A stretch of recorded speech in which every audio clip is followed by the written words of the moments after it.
आज की इस क्रिया से श्वसन संबंधित जितनी भी एलर्जियां हैं वो जड़ से खत्म होती है और सभी योगासनों में डबल बेनिफिट मिलता है।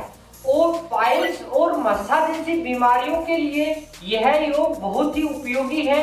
तो इस योग को पूरा ध्यान से देखना है और वीडियो अच्छा लगे तो दोस्तों के साथ जरूर शेयर करें। तो आज के वीडियो को शुरू करते हैं। नमस्कार दोस्तों, मेरा नाम है नवरंग और आप देख रहे हैं टिप टॉप हेल्थ। और आज बात करेंगे कुंभक के बारे में। सभी व्यूअर्स की यह इच्छा थी कि योग के बीच में सांस रोकना, सांस लेना, सांस छोड़ना ये आखिर क्या है। सांस लेने को पूरक कहते हैं और सांस छोड़ने को रेचक कहते हैं और सांस को रोकने को कुंभक कहते हैं। तो कुंभक मुख्यतः 8 प्रकार के होते हैं, मगर अपन 2 कुंभकों के बारे में बात करेंगे, बाह्य कुंभक और आंतरिक कुंभक। इससे अपने शरीर में इतने चेंजेस आते हैं कि वो अपन स्टेप टू स्टेप देखेंगे।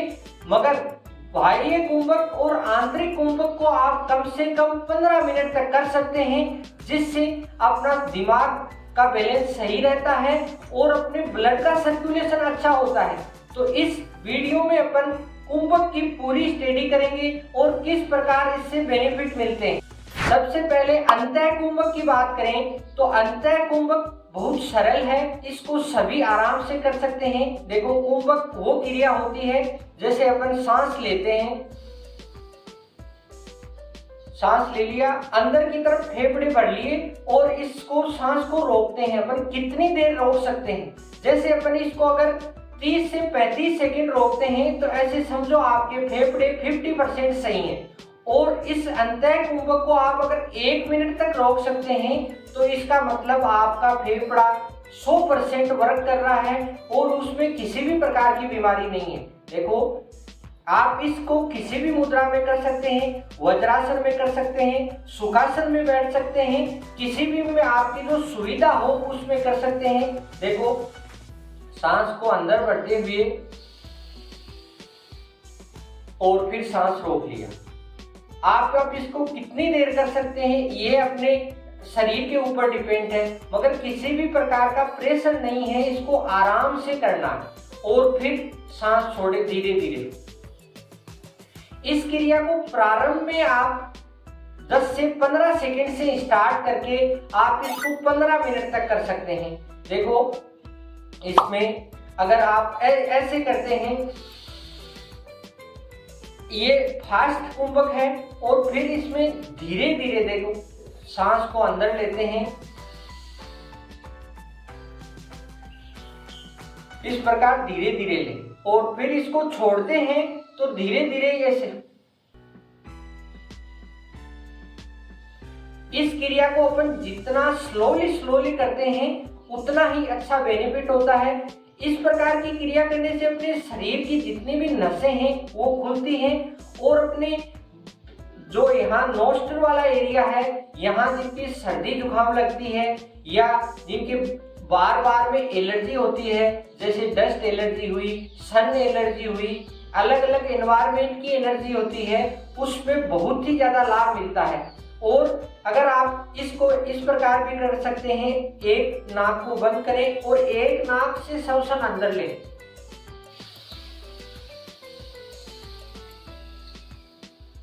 इस प्रकार श्वसन अंदर ले लिया, फिर उसको रोकें और फिर इसी नाक से वापस धीरे धीरे जिस स्पीड से अपन ने लिया था उसी स्पीड से वापस निकालें। देखो,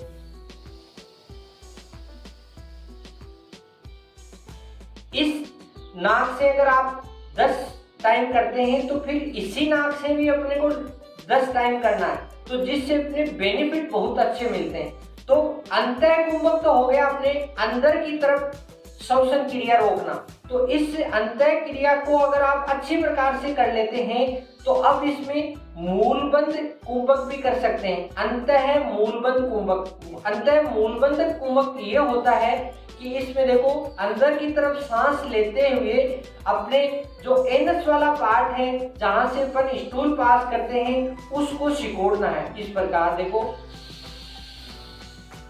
इस क्रिया में जिनके पाइल्स और मस्सा की प्रॉब्लम होती है उनके लिए यह बहुत ही लाभदायक है। उनमें वहाँ अपने एनस वाले एरिया की एक्सरसाइज होती है और बहुत ज़्यादा बेनिफिट मिलता है। और फिर सांस छोड़ते हुए नॉर्मल क्रिया में आए।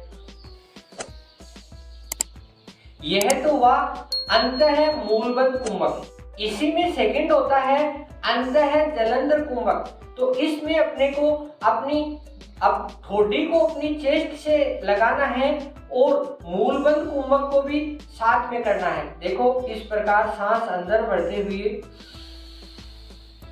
सांस अंदर भर लिया। अब अपनी चीन को अपनी यहाँ चेस्ट से लगाना है इस प्रकार और मूलबंध कुंभक को इस प्रकार सिकोड़ना है। और इस स्थिति में आप जितनी देर रोक सकते हैं उतनी देर श्वसन क्रिया को रोकें और फिर वापस सांस को ढीला छोड़ें। इस क्रिया में आपको बहुत ही ज्यादा लाभ मिलता है। ये सभी योगी क्रियाएं अपन योग करते हुए भी करते हैं तो उनमें बहुत ही ज्यादा बेनिफिट मिलता है। अब बात करते हैं बाह्य कुंभक। उसमें सांस को अंदर की तरफ रोकते थे, अब रोकेंगे बाहर की तरफ, यानी फेफड़ों को एकदम खाली करना है। तो फेफड़े एकदम खाली होंगे तो अपने शरीर के जो भी नसें हैं उनमें सही प्रकार का ब्लड सर्कुलेशन होगा और फेफड़े एकदम खाली होने से उनकी बहुत अच्छी एक्सरसाइज होगी और जिनके श्वसन संबंधित बीमारियां हैं वो जड़ से कटेगी। जैसे जिनके फेफड़े कमजोर होते हैं वो सिकुड़ते नहीं हैं और सिकुड़ जाते हैं तो वो सही प्रकार फुलावट नहीं लेते। तो अंतः और बाह्य कुंभक के यही बेनिफिट है। तो अब बाह्य कुंभक करते हैं। देखो सांस को पहले अंदर भरते हैं, अब फेफड़े फुल कर लिए हवा से और फिर हवा को बिल्कुल बाहर छोड़ते हैं, एकदम फेफड़ों को निचोड़ देते हैं इस प्रकार। देखो सांस छोड़ते हैं, यानी सांस लेना ही नहीं है, सांस पूरी जो भी श्वसन क्रिया थी वो बाहर छोड़ दी। और अब कितनी देर रोक सकते हैं? यह भी 1 मिनट से 15 मिनट तक आप कर सकते हैं, मगर प्रारंभ में इसका 5 से 6 सेकंड, 10 सेकंड, 30 सेकंड आप अगर अभ्यास करते हैं तो आपको बहुत अच्छा फील होता है। यह बाह्य कुंभक थोड़ा जटिल होता है अंतः कुंभक से।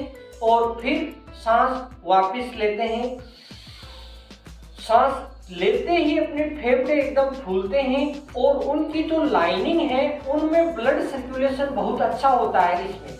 तो अब यह अंतः कुंभक और बाह्य कुंभक के बारे में बताया। तो बाह्य कुंभक के अंदर अपन मूलबंध कुंभक कैसे करते हैं वो उसी प्रकार होता है जैसे सांस को बाहर छोड़ते हैं, पहले अंदर लेते हैं और फिर बाहर छोड़ते हैं। बाहर छोड़ दी, सांस छोड़ते ही अपने मूलबंध कुंभक को इस प्रकार सिकोड़े कि अंदर की तरफ अपनी एनस की नसें हैं अंदर की तरफ खिंचाव ले, जैसे अपन रबड़ की बॉल को दबाते हैं उसी प्रकार। और फिर सांस को वापस लेते हुए फेफड़ों को अंदर भरते हैं इस प्रकार। गैस को बढ़ते ही अपने फेफड़ों में अच्छा और अपने मूलबंध को अपने सामान्य स्थिति में लाते हैं। इसी प्रकार बाह्य जलंधर कुंभक करते हैं, उसमें भी इस प्रकार सांस को अंदर भरा और फिर सांस को छोड़ते हुए वापस अपने ठोडी को अपने यहाँ चेस्ट से लगाना है और अपने मूलबंध कुंभक को सिकोड़ना है। ये दोनों एक साथ करते हैं तो बहुत आनंद आता है। देखो बाहर छोड़ दी सांस और अब अपनी ठोडी को अपने चेस्ट से लगाना है इस प्रकार और फिर जितना आपका सामर्थ्य हो उतनी देर रोके और फिर सांस को वापस फेफड़े बढ़ते हैं। तो इस क्रिया में अंतः कुंभक बाह्य कुंभक का आप अगर रेगुलर अभ्यास करते हैं तो बहुत ही ज्यादा बेनिफिट मिलता है। और योग की क्रियाओं के साथ करते हैं तो इसको अलग से नहीं करना पड़ता। तो इस योग का बहुत ही ज्यादा लाभ है। तो इसको अपन स्टेप टू स्टेप अगर डेली करते हैं तो आपको बहुत से बेनिफिट मिलते हैं। तो अब बात करते हैं कुंभक से क्या क्या लाभ मिलते हैं। फर्स्ट लाभ की अगर बात करें तो शरीर में किसी भी प्रकार की एलर्जी है जो श्वसन संबंधित है, जैसे किसी को डस्ट एलर्जी होती है, किसी को सर्दी से एलर्जी होती है, कईयों को ज्यादा धूप से भी एलर्जी होती है, तो इस योग से अपने फेफड़े एकदम जवान हो जाते हैं। तो फेफड़े जवान होने से अपने जो भी किसी भी प्रकार की एलर्जी है वो खत्म होती है। और जो अस्थमा के पेशेंट होते हैं उनके लिए भी यह योग बहुत उपयोगी है, तो उनको यह योग डेली स्टेप टू स्टेप करना चाहिए। तीसरा अगर इसका लाभ देखें तो यह अपने नसों में ब्लड का सर्कुलेशन अच्छा करता है और उनमें बैड कोलेस्ट्रॉल होता है जिसको एलडीएल बोलते हैं, उसको खत्म करता है। उसमें भी इसका बहुत उपयोग है, क्योंकि ब्लड का सर्कुलेशन रेगुलर होता है तो उन नसों में किसी भी प्रकार की रुकावट नहीं आती। तो इस योग को आप डेली दैनिक दिनचर्या में जरूर शामिल करें। कुंभक की अगर सावधानियों की अगर बात करें तो जो हार्ट के पेशेंट होते हैं उनको अंतः और बाह्य किसी भी प्रकार का कुंभक नहीं करना चाहिए। और दूसरा, जिनके हाई बीपी की समस्या है उनको थोड़ी देर के लिए आप कर सकते हैं और ज्यादा समय के लिए आपके लिए नुकसानदायक है। तो यह योग आप आराम से करें, मगर जिनके बीपी और हार्ट के पेशेंट हैं उनको परहेज करना है। तो आज का वीडियो आपको कैसा लगा?